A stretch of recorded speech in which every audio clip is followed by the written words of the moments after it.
తెలియకపోతే నీకు సినిమా తెలుసు సార్, ఇవన్నీ మాకు తెలుసు, దీనికి మీ కంపెనీకి సంబంధం ఏంది అంటే మీరు ఒక మాట చెప్పండి నాకు. ఒక ప్రొడక్ట్, ఒక చాయ్ కానీ, ఒక ఇడ్లీ కానీ, ఒక సినిమా కానీ బాగుందా లేదా ఎవరు చెప్పాలి? అనుభవించిన వాళ్ళు చెప్పాలి. Yes or no. మనము ఫస్ట్ టైం కళ్ళకు పోయినాం, కళ్ళు తాగుతాం.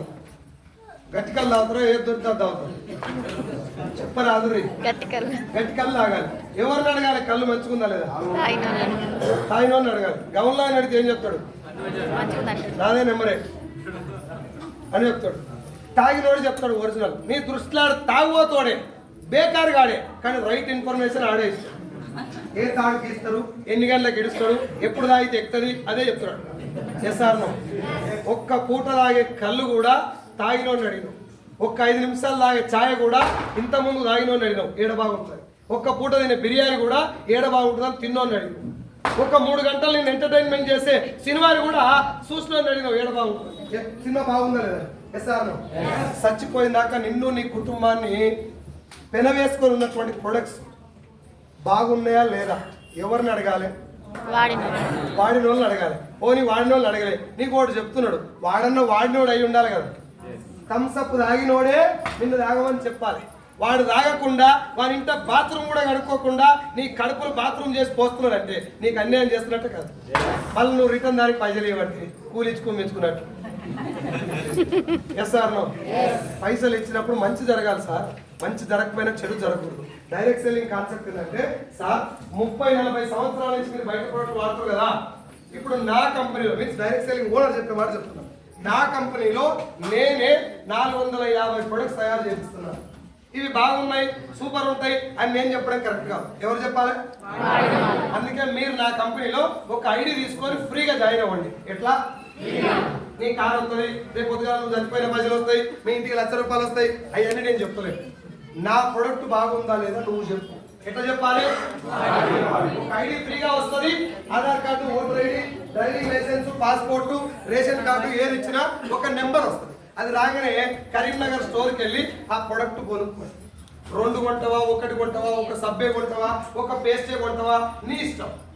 ఐడి వచ్చింది, ప్రొడక్ట్ కొన్నావు. ఏం చేయాలి? ప్రొడక్ట్ నేను మాట్లాడిన మాటకి అవునా కాదా నీకు తెలవాలంటే నా మాట బలంగా ఉంటే వాల్యూ లేదు. నువ్వు వాడిన ప్రొడక్ట్ నీకు నచ్చితే వాల్యూ. నా మాటకి విలువప్పుడు నువ్వు వాడిన ప్రొడక్ట్ నచ్చినప్పుడు తీసుకెళ్ళి వాడినావు.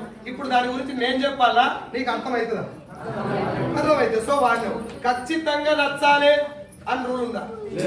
లేదు. నాకు నచ్చింది కాబట్టి నీకు నచ్చాలని రూల్ ఏమి లేదు. ఇప్పుడు మీరు వాడారు. ఆ ప్రొడక్ట్ వెనకాల ఏం రాసిందంటే ప్రతి ప్రొడక్ట్ వెనకాల ఇంట్లో వాటి ఉన్నాయి, వ్యవసాయానికి ఉన్నాయి, హెల్త్ సప్లిమెంట్ ఉన్నాయి, బ్యూటీ కేర్ ప్రొడక్ట్స్ ఉన్నాయి. ఏం రాసిందంటే to be sold only through Vestige distributor. Vestige distributor ద్వారా మాత్రమే ఈ ప్రొడక్ట్ అమ్మాలి. Number 1. Number 2, Vestige offers 100% guarantee on its product quality. If not satisfied, it can be returned as per the product return policy of Vestige Marketing Private Limited. ఈ product మీరు తీసుకెళ్లి వాడండి. ఒకవేళ నచ్చకపోతే వాడినాక రిటర్న్ తెచ్చేయండి. ఒక్క సబ్బు గురించి మాట్లాడుకుందాం. సబ్బు వాడితే అంటే రుద్దుకుంటే అరిగిపోద్దా? అంటే ఉండదు, మాట్లాడాలి. కథ క్లైమాక్స్కి వచ్చినాక ఎక్కువ మాట్లాడాలి. నిద్రపోతారేం సార్? అరిగిపోద్దా? అట్నే ఉండదు. అరిగిపోయేటటువంటి సబ్బు మీద కూడా రుద్దుకున్నాక రిటర్న్ తెచ్చేవని రాసిచ్చేటటువంటి ఏకైక బిజినెస్ భూమి మీద డైరెక్ట్ సెల్లింగ్. మీరు వాడండి, నచ్చకపోతే నాకు తెచ్చివ్వండి. ఇప్పుడు చెప్పండి, మీరు నాకు ఒక రైస్ షాప్ పెట్టిన నేను నా దగ్గరికి పోయి మేడం వచ్చారు. సార్ నేను ఫస్ట్ టైం మీ షాప్కి వచ్చిన బియ్యం బాగుంటాయా అని అడిగిందాడు. అమ్మ మీరేం టెన్షన్ పడకండి, ఎంత కొనాలనుకుంటారని అడిగిన. క్వింటల్ కావాలి సార్ అన్నది. అంటే 25 కిలోల బ్యాగ్. ఒక్క 25 కిలోల బ్యాగ్ కొనుక్కెళ్ళండి. ఫస్ట్ 1 కేజీ వండుకోండి. మీరు ఎన్ని? 1 కేజీ వండుకో. బియ్యం బాగున్నాయి లేదా కేజీతో తెలుస్తా లేదా? తెలిసింది. నీకు బాగా లేవనుకో 24 కిలోల బ్యాగ్ నాకు తెచ్చి వేరే కంపెనీ ఇస్తా, లేకపోతే నీ పైసలు నీకు ఇస్తా అని చెప్పిన. ఇప్పుడు ఈ మేడం మిగతా 75 కిలోలు నా దగ్గరనే కొనాలన్నా, ఆ 25 కిలోల బ్యాగ్ కూడా అయిపోయిందాక మొత్తం ఆమెనే వాడుకోవాలన్నా, ఈమె పోయి నా షాప్ గురించి, నా బియ్యం గురించి ఇంకో 10 మందికి మంచి చెప్పాలన్నా, నా షాప్తో పాటు ఇంకో 10 షాపులు నేను పెట్టాలన్నా, నా బతుకు మొత్తం దేని మీద ఆధారపడింది? ఇప్పుడు ఆ మేడం తినే బువ్వ మీద, ఆ వచ్చేటువంటి ఫీడ్బ్యాక్ మీద. ఎస్ఆర్ ఒళ్ళు దగ్గర పెట్టుకొని బియ్యం మంచిగా ఇప్పుడు నేను మేడం ఆఫర్లు ఇచ్చి బియ్యం తెల్లగా చేసి బస్తా మీద మంచి డిజైన్ పెట్టి హోమ్ డెలివరీ చేసి ఇంటికి పోయి నేనే వండి తినబెట్టినా గిరాకీ ఉండదు. తిన్నోనికి బువ్వ నచ్చాలి. Yes or no?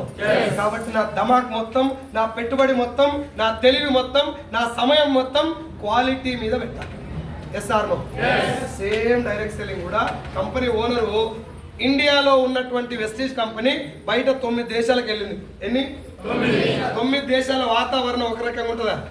9 దేశాల జనాల చర్మం ఒక రకంగా ఉంటుందా? 9 దేశాల జనాల తమాకు ఒక రకంగా ఉంటుందా? ఇంట్లో పిల్లమ్మోగరికే ఒక్క సబ్బున తెల్లది వాడతా, ఎర్రది వాడతా.